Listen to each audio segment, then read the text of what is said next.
You knew, before anyone told you, when the atmosphere in the house had shifted. You could feel it in the quality of the silence, in the way a door closed, in the particular heaviness that settled over a room when a parent came home. And without being asked, without being taught, you adjusted. You made yourself smaller, or more cheerful, or more useful.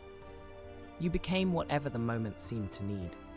Not because you were told to, because somewhere along the way, you had learned that this was your role. That is not a childhood memory. That is a wound with a name. The name is parentification. And understanding it, really understanding it, not just labeling it, may be one of the most important things you ever do for yourself. Parentification, in psychological terms, refers to a reversal of the natural order within a family. Instead of the parent holding the emotional world steady for the child begins to hold it steady for the parent. The child becomes the caregiver. The child becomes the emotional regulator, the peacekeeper, the confidant, the one who absorbs the anxiety so that the adult does not have to feel it alone. The roles, in other words, flip. And they flip quietly, gradually, often without a single word being spoken about it. It is important to say clearly, this does not always happen because a parent is cruel or deliberately neglectful. It can happen in families where there is genuine love. It can happen when a parent is struggling with illness, grief, financial pressure, loneliness, or their own unresolved pain.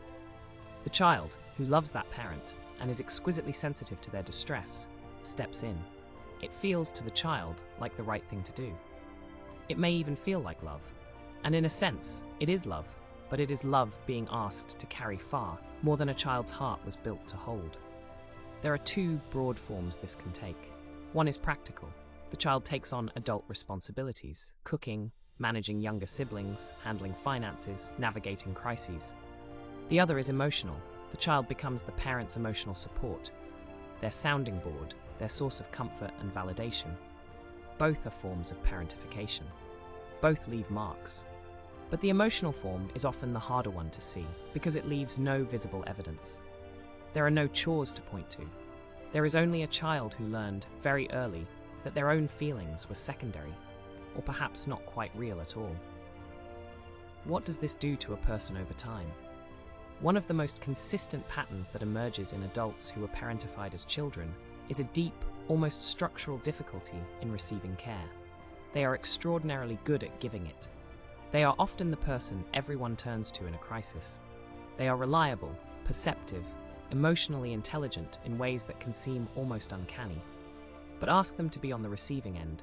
Ask them to be vulnerable, to admit they are struggling, to let someone else carry something for a while, and something in them resists. They may feel guilty for having needs at all. They may worry that asking for help will make them seem dramatic, or needy, or too much. They may not even be sure what they need, because for so long, their attention was directed entirely outward. This is not a character flaw. It is a learned adaptation. The child who had to manage an adult's emotions learned, quite rationally, that their own emotional world was not the priority. They learned to suppress, to perform strength, to keep going. And that learning does not simply dissolve when childhood ends. It follows the person into every relationship they form as an adult. There is something philosophically significant happening here, and it is worth sitting with. Every human being comes into the world needing to be seen, not for what they can do, not for how useful they are, but simply for who they are. That need is not weakness. It is the very foundation of a healthy sense of self. When a child is consistently asked to be useful before they are allowed to simply be, something in their developing identity becomes quietly distorted. They begin to locate their worth in their function. They begin to believe, at a level beneath conscious thought, that they are only as valuable as they are helpful. That love is something you earn through service, not something you receive simply because you exist. This belief, once formed, shapes everything. It shapes who they choose as partners, often people who need a great deal of care, because that dynamic feels familiar and safe. It shapes how they behave in friendships, always the one who listens, rarely the one who speaks. It shapes their relationship with their own ambitions, their own rest, their own pleasure. There is often a persistent, low-level guilt attached to doing anything purely for themselves. as though enjoyment without usefulness is somehow not permitted. And then there is the question of identity itself. When so much of childhood is spent attending to someone else's inner world, there is very little space left to discover one's own. The parentified child often reaches adulthood with a highly developed sensitivity to other people's emotions and a surprisingly underdeveloped sense of their own preferences, desires, and boundaries. They may find it genuinely difficult to answer the question, what do I actually want? Not, what does everyone else need from me, but what do I want? That question, simple as it sounds, can feel almost threatening. Because for a long time, wanting things felt dangerous. Wanting things meant potentially disappointing someone. And disappointing someone, particularly a parent who depended on you, felt like a kind of abandonment. It is also worth noting something that research into this area has found, and which is quietly remarkable. Many people who experience parentification develop a genuinely high capacity for competence and self-reliance. They often become capable, resourceful, and deeply empathetic adults. The experience, painful as it was, did build something real in them. The difficulty is that this competence often comes paired with a fragile sense of self-worth. They can do a great deal, but they do not always feel that they are worth a great deal. Capability and self-esteem, which usually grow together, have been pulled apart. So what does it mean to begin healing from this? Not in a quick or tidy sense. Healing is rarely either of those things, but in the sense of beginning to see the pattern clearly and choosing, slowly, to relate to yourself differently. It begins perhaps with permission. Permission to have needs. Permission to be uncertain.